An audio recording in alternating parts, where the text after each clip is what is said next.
Yeah, that statement really emerges from the fact that if we are in a pretty relaxed state, or if we are happy, we generally feel like we can do what we want to do. We can maneuver through our environment. We can make choices that are reasonable. But oftentimes we're not in relaxed and happy states. That's just part of the human experience, obviously. And there's a fundamental feature to the nervous system, which is this thing they call the autonomic nervous system, which is just fancy nerd speak for the components of your nervous system that raise your levels of alertness or bring them way down. Sometimes we hear fight or flight, rest and digest, but this system governs all that, but a lot more. And basically what happens is when we are at the extremes of the autonomic, what I call seesaw, of very, very alert to the point of being really stressed or panicked or concerned, or if we are very close to sleep and we're drowsy and we're exhausted. At those points along the autonomic nervous system, our thoughts become a bit like a runaway train. You know, if you're very upset, it's hard to talk yourself out of it. If you're stressed, it's hard to think yourself out of it. In fact, you can start doing all sorts of third personing and rationalization. You can call someone, you can text somebody. It's very hard to get yourself out of those states with thinking alone. But the beauty of the autonomic nervous system is that it traverses the brain and the body, and it connects to essentially all the organs of the body. And it's a two-way street such that certain behaviors, even certain patterns of breathing, etc., allow us to shift where we are on the autonomic continuum between very, very alert and stressed and very calm, and thereby give our mind a shift also in terms of the kinds of thoughts that we can entertain, the sorts of actions that we can engage in. To make this concrete, if you're very, very stressed, or you're very, very upset, two things happen. One, it's very hard to take your focus off whatever it is that's upsetting you. And if you don't know what's upsetting you, pure anxiety, but you don't know why, it's very hard to take your mind off of the feelings of anxiety. In those states of mind, there's another component, which is that for whatever reason, and no one really understands why this is, it feels as if the state that you're in will go on forever. Now, when we're in happy, relaxed states, rarely do we think, gosh, this is going to go on forever. And yet when we are in these unfortunate states of mind, we get the idea somehow, it sort of hijacks our perception of time, and we feel like this is never going to stop.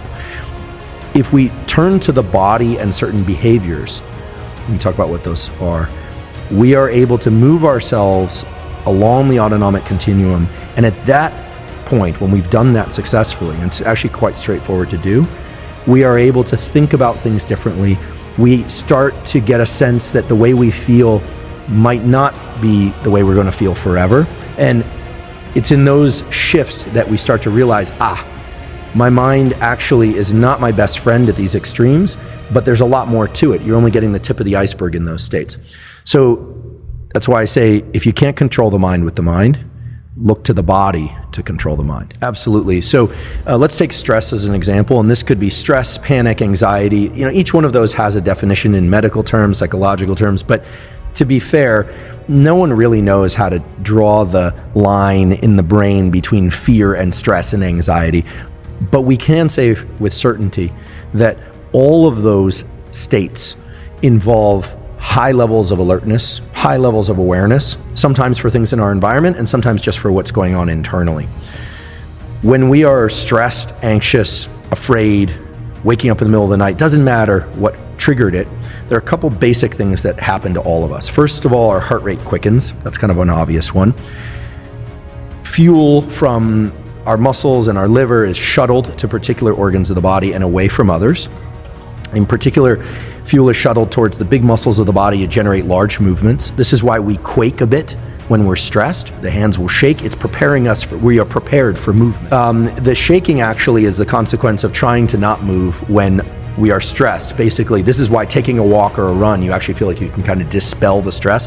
You're not actually dispelling the stress. What's happened is it's like the RPM are getting cranked up. It's like idling it, right? It's, you could sit there in a parked car and do that, but basically you take the thing out of park and it just wants to go. And so a lot of the times when we're stressed, it's in conditions in which we're trying to remain still. Public speaking, in a tough argument, at the doctor's office about to get an injection. It depends on what stresses people, obviously. But that readiness for action is a second component. So heart rate, readiness for action by way of shuttling glucose and other fuels to the muscles, and then away from the reproductive organs, from digestive organs, et cetera, because that is just not the right time for that. Another very, very powerful feature of this response is that our pupils of our eyes, the dark parts of our eyes, get big. Now you might think that expands your visual field, but actually the way the optics of the eye work, that narrows the aperture of your visual field. So when you are stressed, you literally are seeing things through a small aperture, soda straw view of the world, as they say. And under those conditions, you cannot see things in your periphery as well as you could prior to being stressed, but you become exquisitely good at measuring small detailed changes in whatever it is that you happen to be looking at. Now there's an internal process too, which is that the aperture on your thinking also becomes very, very narrow. So that if, for instance, I had this happen the other day, I heard something very stressful, I couldn't think about anything else, right? And that might just seem logical. Like, of course you can't think about anything else. It's very stressful. You're concerned about this. But my mind wasn't thinking about this particular incident. It was thinking, if this, then this. Then if that, then that. And that, then that. And so you start, dropping into the future. You start dropping into the past. Like, God, why did we do that? Why? And you start doing all that kind of cycling through things. And of course, there are so many things that can help relax us. Meditation, exercise, a nice healthy meal, social connection. But the fifth column of the stress response is that your aperture of vision, your aperture of thinking gets very narrow, and it becomes harder and harder to do the very things that would keep you out of stress. And so this is kind of the double-edged sword that is stress. And so all the more reason why in those moments, if the stress is not desired, because there are moments when stress is desired, you're navigating an emergency, et cetera. But if you don't want to be in that narrow aperture of thinking and vision, et cetera, then you need to find some way to bring your level of autonomic arousal, as it's called, down slightly so that you can start thinking about other possibilities. Or, there are instances, I think everyone's been in this kind of situation, where the thing that's stressing you out is not going to get resolved today, and you need to sleep. And of course, you need to sleep, and then you can't sleep, and then of course that creates a compounding stress, and now you're stressed about not being able to sleep, and then over the course of the next few days, you dissolve into a puddle of tears. But fortunately, there are ways out of that kind of stuff. There is, I think, the one that everybody who has a healthy nervous system will react quite robustly to, is if you start increasing the amount of carbon dioxide that they're breathing and reduce the amount of oxygen that they're taking in. That's terrifying. I always chuckle with David because, the one thing about David is what you see on social media is actually what you get when you interact with David. We worked long hours one day, and everyone was ready to tap out. This was a bunch of people in Silicon Valley for a day, doing some workshop type thing. And he was changing into his running shorts midway. He was going to run to the airport, and he ran to the airport. I believe so, But there was this moment of, should we continue? Should we take a break? And he was like, no, let's keep going. Everything you see and read and hear about David is exactly how he shows up. It's really wonderful. He came to the lab and he did, we have a virtual version of the shark thing, which of course is not the same as the real experience. But for people who are afraid of sharks, it's quite scary for them and allows us to study fear. David he's very afraid of sharks, which was sort of amusing to me, given that as a SEAL, he had to spend a lot of time in water. But he was first one in, wanted to do the VR, talked about how he didn't like it, but that's why he did it. Constant testing himself. In fact, I think even though David's quite successful, and has many, many options of how to spend his time, I believe this is correct. I think right now he's doing fire jumping. He's fighting fires in the wilderness by zip lining in or fast lining in or jumping out of planes. So he's constantly pushing that friction lever to create or build or further build this thing about leaning into friction. And this is a term that isn't really scientific, but that I decided to coin because this idea of limbic friction, that when we're very tired and we need to be in action, or when we're very stressed and we need to perform in a more calm and controlled way, there's friction on both sides. Getting out of bed when we're exhausted, hard, very hard often. Leaning into action in a calm and deliberate way when we're freaking out, like going to give a public lecture if one has fear of public speaking, also hard. So this limbic friction, and David just seems to seek what I call limbic friction in every domain of life. Essentially, yeah, I mean, what you're training and improving when you're getting better at dealing with stress is this ability to tolerate high amounts of adrenaline in your body and to think clearly and function well. I mean, adrenaline is epinephrine, and just a little bit of physiology. It's released from the adrenals, obviously, above the kidneys. That gets your body organs amped up and energized. It can't cross the so-called blood-brain barrier. You have a high-restriction fence that we call the blood-brain barrier around the brain. Keep bad molecules out. Adrenaline, therefore, is released also within the brain from a little cluster of neurons called locus ceruleus. The name doesn't matter. So when you are stressed, your brain and your body both wake up, and that adrenaline hijacks certain systems, narrows your visual focus, et cetera, et cetera. If you look at almost all stress inoculation protocols, cold water, ice bath, cold shower, cyclic hyperventilation, those all do the same thing. They generate a lot of adrenaline release in the brain and a lot of adrenaline release in the body. But it's different if the adrenaline in the brain and body is evoked by you, that you did it. Because under conditions under which you did the ice bath deliberately and now you're wide awake and really, really alert, there's this feeling that you have options. It wasn't done to you, but you can train up an ability to, for instance, think clearly and calmly. Maybe even do some simple math problems in your head, or maybe try and relax while there's all this adrenaline in your system. And that carries over so that when you know, we've all done it. You're driving along, the person in front of you stops short, and you're almost in the accident, right? There's that moment where you could panic, or that moment where you could, road rage, or that moment where you could freak out. But if you are familiar with the feeling of adrenaline in your brain and body, you navigate that in a calmer way. How? Well, because adrenaline is generic. There's no adrenaline for the car crash, adrenaline for the heights, adrenaline for the relationship situation. It's all the same. So we can get better. We can raise our stress threshold, as I like to refer to it. And that can be done through cold water or cyclic hyperventilation, ideally not at the same time. But cold water, is a universal stimulus for creating adrenaline release. And there's a big range of cold, not infinite, but a big range of cold in which you can generate adrenaline without harming your tissue. Whereas with heat, you get into a very hot environment or very low oxygen environment, you'll also get a lot of adrenaline, but you can also suffocate and burn yourself. So this is why cold is used in Navy SEAL screening and training. And this is why I think so many people really like the ice bath and cold showers. It has a bunch of other positive effects, but it is a great trigger for adrenaline. So I've done episodes of our podcast on love, attachment, and relationships, which is a fascinating literature, mostly from psychology, but also biological literature. And that's mostly about people's orientation toward attachment.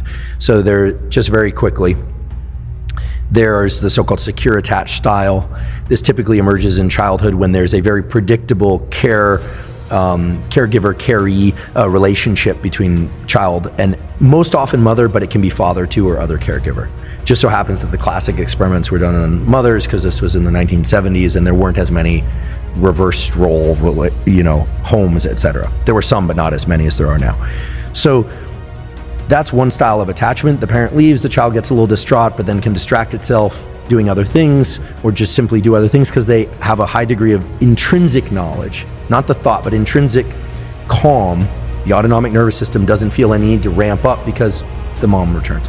Then there's the so-called insecure attachment styles, and there are a bunch of different ones, but those are the ones where it's really stressful when the parent leaves. It's not clear they're going to come back, and when they come back, it's not clear that they're going to reestablish the bond, the child will feel supported, etc. Here's what's fascinating. Those same neural circuits are repurposed for romantic attachment in adult life. The same circuits, which shouldn't surprise us. I mean, why would the brain throw away valuable circuitry? But this whole Freudian notion that, childhood attachment styles map onto adult attachment styles, that's real. That's physiological. Now, one important point, it's not one for one in the sense that, let's say you had a secure attachment to your father. Let's say it's a young girl And as a baby and a young child, she had a secure attachment to her father and an insecure attachment to her mother. In adulthood, and let's say she's heterosexual, so in adulthood, she prefers men as romantic partners. This girl grows up, and you might say, well, she had a good relationship to her dad, so she's going to have a good secure attachment style in her adult heterosexual relationships. Often it's not the case. They will transplant or superimpose the insecure attachment style to the mother onto male relationships, but have great relationships to female friends, for instance. So we have to be a little careful to not map one for one. That's important. So all of that is in us. And then you were talking about breakups, and we did an episode on grief. And the way that grief works in the brain and nervous system is that there are three sort of factors that are mapped in our consciousness and our subconscious. And these are space, time, and this notion of closeness, which is attachment. Space and time is very simple. It's where is the person that I love and when will I see them next, right? I mean, if you have a relative that lives overseas and you know they're alive, you're not going to grieve them. You might really miss them, but you're not going to grieve them the same way you would if suddenly you get the note, unfortunately, that they passed away. And then attachment is how close you are to them, like how critically you rely on them for internal control and support. And that doesn't mean they have to be an immediate caregiver. It could just be like a really good friend. You call them mates over in the UK, right? Like a really good friend that just your knowledge of him just makes you feel good. You feel better in the world. So first I want to describe how these two sets of brain areas, the default mode network and the task networks, normally interact. Okay? So a little bit of naming here. Again, feel free to ignore it if you don't want this level of detail, but the default mode network includes an area called the dorsolateral prefrontal cortex. Frontal cortex, no surprise, is in the front, and you have a dorsal, top, and side, lateral part, dorsolateral prefrontal cortex. You got one on each side of your brain, right? And then you have a brain area called the posterior cingulate cortex. And then you have an area called the lateral parietal lobe. Again, you don't need to remember these names, but these are three brain areas that normally are synchronized in their activity. So when one of these areas is active in a typical person, the other areas would be active as well. So it's a little bit like a symphony or a band, like a three-piece band. It's like drums, guitar, and bass. They're playing together, okay? That's how it is in a typical person. In a person with ADHD, or even a person who has subclinical ADHD, or in any human being who hasn't slept well, what you find is the default mode network is not synchronized. These brain areas are just not playing well together.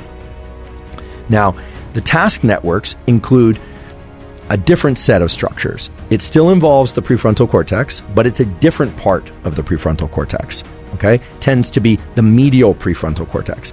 And there are some other brain areas that the medial prefrontal cortex is communicating to all the time, mainly to suppress impulses.